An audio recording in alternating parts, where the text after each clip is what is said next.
आज हम सब लोग आम आदमी पार्टी के लोग एकत्रित हुए हैं क्योंकि गत दिनों डीटीपी साहब ने देखा नहीं कि क्या हो रहा है, कैसे सिस्टम है कि लोगों के गरीबों के मकान तोड़ दिए।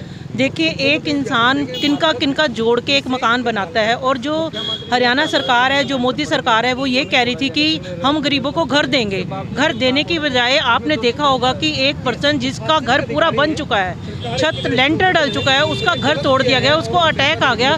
ऐसे ही ना जाने कितनी कॉलोनियों में सड़कें तोड़ दी गई, घर तोड़ दिए गए, और एक सरेआम एक बयान देना एक अधिकारी का कि मैं इनको भगा दूंगा, मैं ये कर दूंगा, मेरे पीछे पीछे लोग आएंगे, ये साफ दर्शाता है एक अधिकारी का कि वह चाहता है कि मेरे को पैसा दिया जाए ताकि मैं इन कॉलोनाइजरों को अपने मुट्ठी में कर सकूं। किंतु वो समाज के बारे में नहीं सोच रहा। ऐसे अधिकारियों को सस्पेंड करना चाहिए सरकार को, और उनको हमेशा के लिए नौकरी से बर्खास्त करना चाहिए जिनमें संवेदनशीलता नहीं है। डीटीपी जेल में है, तो ये भी जेल में जाने की बिल्कुल। देखिए, ये इंसान, देखिए आपने देखा होगा कि अगर सरकार कोई नीति बनाती है उसके लिए उसको अमल करना जरूरी है, हम मानते हैं, किंतु इंतकाल भी है, रजिस्ट्री भी है, और साथ में अगर क्या किसी को, पुलिस वाले को भी अगर बंदूक हाथ में दी जाती है, अगर किसी को क्रिमिनल को मारना भी है तो उसे मारने के लिए अगर दिया जाता है बंदूक तो उसको कहते हैं पैर पे मारना। ये नहीं कहते कि उसके सीने में सीधी आप गोली मार दो। इसी तरीके धमका रहा है, बिल्कुल, वो हर एक को धमका भी रहा है। चलो उनको धमका रहा है, उनका गलत काम है। अगर उन्होंने गलत किया तो उनको धमकाना तो किसी भी अधिकारी को नहीं बनता। देखिए, हम ज्ञापन सौंप रहे हैं अभी डीसी साहब को, और उसके पश्चात अगर ये चीज़ें लगाम में नहीं आई तो उसके लिए सड़कों पे उतरेंगे, पूरा जन सैलाब लाएंगे, ताकि इस तरह के जो हरियाणा में हमारे करनाल सीएम सिटी में ये काम हो रहे हैं उस पर सरकार की जो आंखें बंद हैं वो आंखों को खोलना चाहते हैं। मेरा नाम गुरविंदर कौर है और मैं आम आदमी पार्टी से। आज का हमारा मुख्य मुद्दा है कि जो कॉलोनी में मकान गिराए गए हैं गरीब लोगों के, और 2014 में जब मुख्यमंत्री चुनाव लड़ा तो कहा गया था हर घर को छत देंगे। छत देने के बजाय मकान गिराए गए। कौन से मकान गिराए गए? जिनकी रजिस्ट्री है, जमाबंदी है और इंतकाल भी हो चुका है, बिजली पानी है। तो कहाँ गई थी सरकार जब बिजली के मीटर दिए गए और पानी के मीटर दिए गए? और सबसे बड़ी बात है कि सरकार ने ये वादा किया था कि लेंटर वाले मकानों को नहीं तोड़ा जाएगा, उन मकानों को भी तोड़ा गया है। और ऐसा लगता है कि सरकार अंधी गूंगी बहरी है, और किसी प्रकार से भी प्रशासनिक जो अधिकारी हैं, हमारे जो RS भाट हैं, डीटीपी हैं इस टाइम पर, ये उसी लाइन पर चल रहे हैं जिस पर विक्रमजीत जी चल रहा था। और हमारे जो अधिकारी थे तहसीलदार राजबख्श जी, उसी लाइन पर ये काम कर रहे हैं।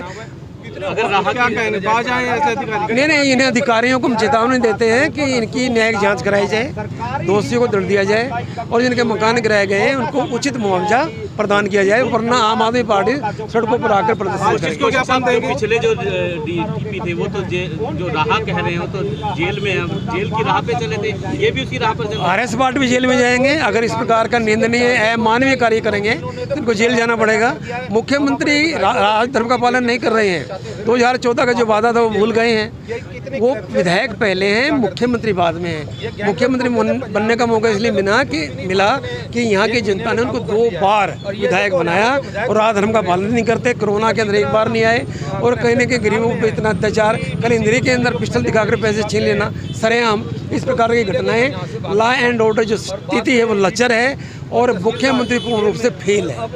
किसको ज्ञापन देंगे आज हम मुख्यमंत्री के नाम से ज्ञापन डीसी साहब को देंगे ताकि हमारा ज्ञापन पहुंच सके। और 15 दिन के बाद अगर सुनवाई नहीं हुई, इनको मुआवजा नहीं दिया गया या इनकी सुनवाई नहीं हुई, तो हम यहाँ पर बैठकर प्रदर्शन करेंगे।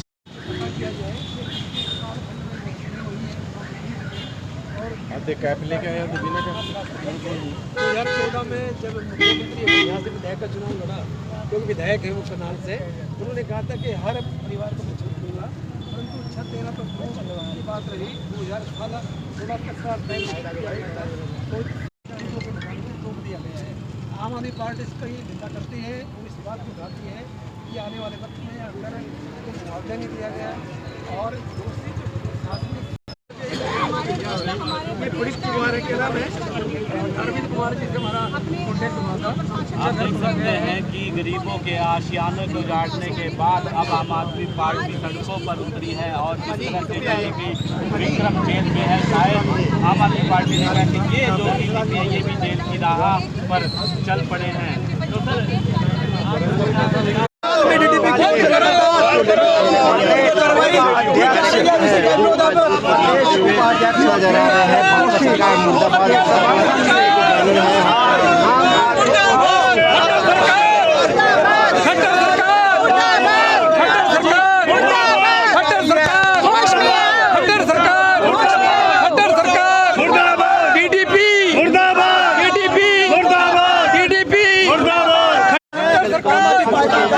वो सड़कों पर उतर चुके हैं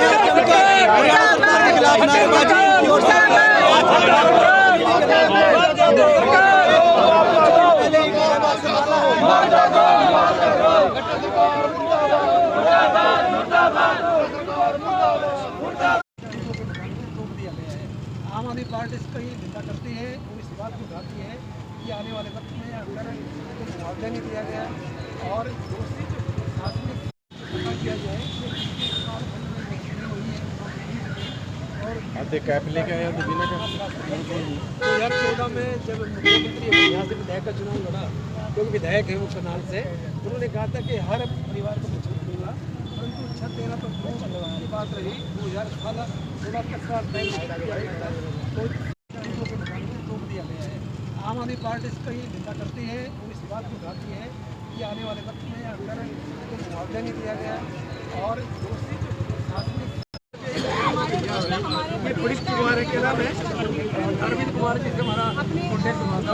आप देख सकते हैं कि गरीबों के आशियाने को उजाड़ने के बाद अब आम आदमी पार्टी सड़कों पर उतरी है और इस तरह से कहे कि विक्रम जेल में है। शायद आम आदमी पार्टी ने कहा कि ये जो डीटीपी है ये भी जेल की राह पर चल पड़े हैं। तो सर